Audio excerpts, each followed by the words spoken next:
Alright, what is up? Welcome back to another video.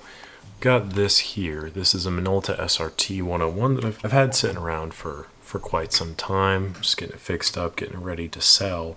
But there's something about this I wanted to discuss, and it's something I've never noticed up until today, really. Which is funny because I've seen and repaired these cameras for the past however many years.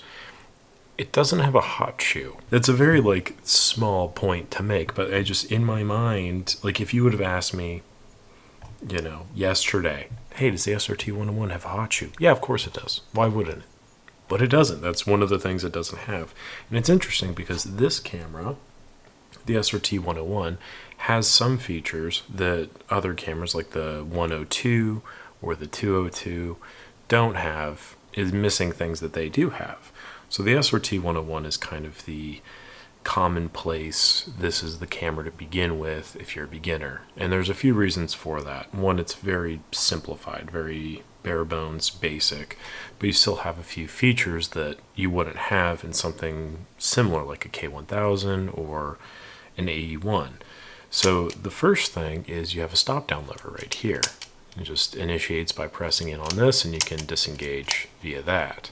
The other thing is you have a mirror up switch. If you're doing long exposure stuff, that's right there. You have a nice self timer here on the side, and you have two flash sync points right here. So while it doesn't have a hot shoe, you can still put a flash on it, run a flash sync cable to one of these two contacts, and be good to go. The flash sync speed on here is 60, which is pretty common with these horizontal traveling cloth shutters. And another very small feature that you'll notice, and this kind of dates the camera a little bit, is a dial back here that you can actually use if you have film that is marked or that is rated by DIN as opposed to ASA or ISO. So if you're shooting, whatever 21 DIN film, you can see, okay, well that's going to be 100 ASA. And then you could use that to adjust your ASA here, which will then in turn adjust the metering. So it's a very small feature there, but it's very helpful. It's another one of those things that some of these models have, but not all of them do. And I really like the look and the placement of this. I think it's really subdued and nice. There's no memo slot on here as there is in the, I think it's the 201 has a memo slot and the 202, and maybe even the 102, but this one does not. It just has this little kind of calculator. But everything else is virtually the same. The bottom plate's pretty much identical. And the top here is like any other SRT 101 top. There is something else I want to make mention of.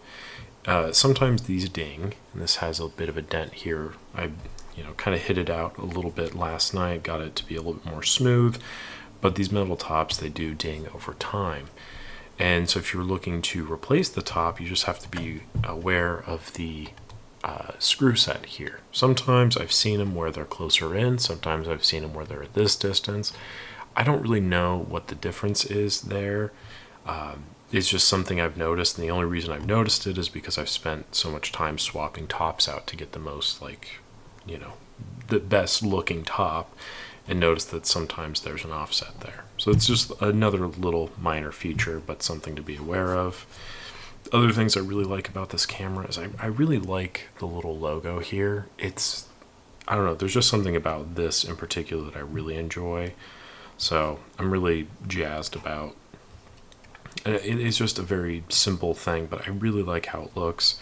You also have a focus mark there, which is really helpful too if you want to get the sharpest focus for macro photography or whatever you're up to. There's just a lot of little features on this particular camera. You don't see in other beginner 35mm SLRs, but like I said, the fact that it didn't have a hot shoe was legitimately surprising to me, but also at the same time, it's not the most important thing ever. You have your contacts here, so you should be good to go.